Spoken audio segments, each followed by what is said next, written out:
All right, welcome to this explainer. Look, if you're trying to navigate the wild, often complex world of global procurement, you are in exactly the right place. Today, we're breaking down a really practical buyer's guide on how to choose a China sourcing agent in 2026. And we actually need to shift our mindset right out of the gate here. We're moving away from simply finding a factory to just manufacture a widget and shifting towards strategically partnering for long-term scale. So let's get right into it. Okay, let's dive into our playbook for today. We'll be covering 5 key steps: the sourcing agent dilemma, defining your specific needs, how to evaluate agents, beware total sourcing costs, and finally, test before you scale. Consider this right here the golden rule for our entire explainer today. Choose an agent whose experience matches your product, whose sourcing process is transparent, and whose performance you can test before scaling. If you literally just keep this one principle in mind, you are already ahead of 90% of the buyers out there. So let's kick things off with Section 1, the sourcing agent dilemma. Before we even talk about finding the right agent, we have to talk about a massive trap. And that trap is assuming an agent's only job is to simply hand you a factory's phone number. You know, so many business owners treat agents like glorified phone books. They expect them to just pass along a WeChat ID, collect a fee, and then magically disappear right before a container of completely defective parts arrives at their warehouse. But a true partner, they must deeply understand production capabilities, realistic minimum order quantities, or MOQs, and the highly specific quality risks for your exact product category. If they're just acting as a max maker, they are not protecting your business. Moving right along to Section 2, define your specific needs. Look, before you look outward to evaluate a sourcing agent, you absolutely must look inward at your own business. You need to ask yourself which buyer profile fits you right now. First-time importers usually need their hand held through the entire process, right? We're talking supplier verification, getting samples, factory communication, rigorous quality control, and shipping help, the whole shebang. On the flip side, established importers might already have a working engine. They just require stable production, consistent quality, and long-term cost control. So, take a second. Self-identify. You have to choose your required service model first before you even begin evaluating a provider. All right, Section 3, how to evaluate agents. Now that you actually know what you need, how do you vet them? Well, a massive supplier database means absolutely nothing if the agent can't explain why a specific factory is right for you.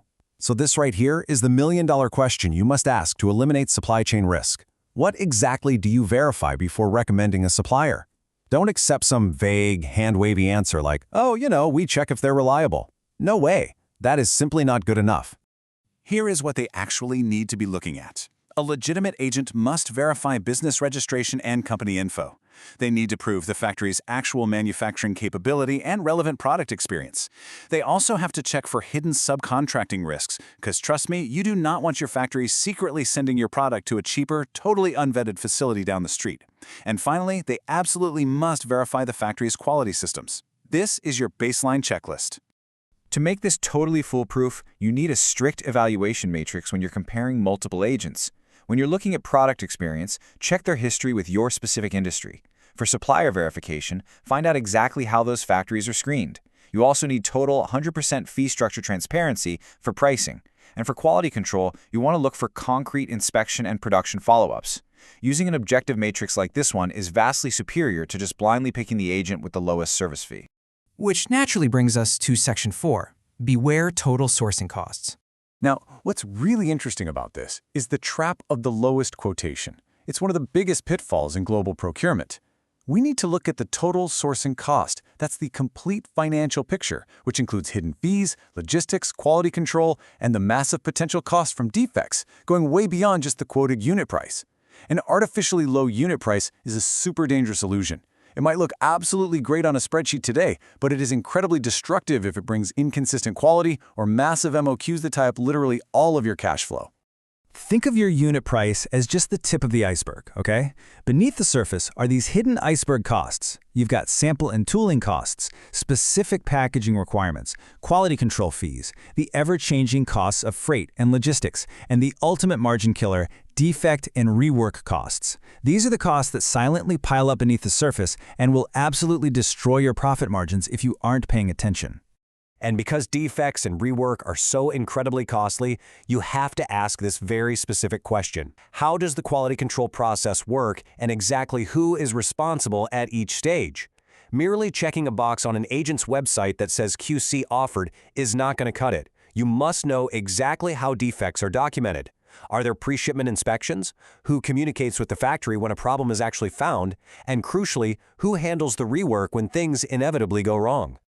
Okay, last but not least, Section 5. Test before you scale. This brings us to the real climax of our playbook, execution. Don't just rely on flashy websites or slick sales promises from an agent.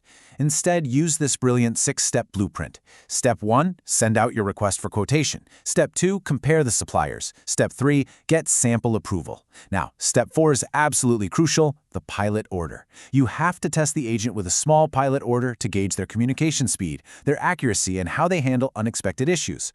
Only after they pass this test do you move to Step 5, full production, and then finally Step 6, scale. Testing first is a mandatory golden rule before you go committing massive capital. But while you're going through those steps, your radar needs to be up for these immediate red flags. Unexplained price differences between quotes, unclear service fees. Honestly, if they can't tell you exactly how they make their money, run. Pushing you to place a large order immediately without a pilot test. Avoiding your questions about what happens when there are defects or delays. Or having no documented QC process. I literally cannot stress this enough. If you spot these red flags, walk away immediately. Do not risk your business. To protect yourself against all of this chaos, you just have to clarify everything. Get the exact service scope and responsibilities in writing before you start. It is an absolute necessity to document who manages the samples, who is responsible for arranging the shipping, and exactly who coordinates the return or rework of defective products before you sign a single thing. You know, China sourcing service means very, very different things from one provider to another, so get it in writing. As we wrap up this explainer, I want to leave you with one final, provocative question to chew on. Look at your current or even your potential sourcing setup and ask yourself, are you simply paying someone to find a factory, or are you strategically partnering to scale your business safely? When you entirely shift your perspective from simple procurement to a strategic partnership, you protect your supply chain, you protect your capital, and you truly empower your business to grow. Thanks for joining me on this explainer, and I really hope this gives you the exact blueprint you need to succeed out there.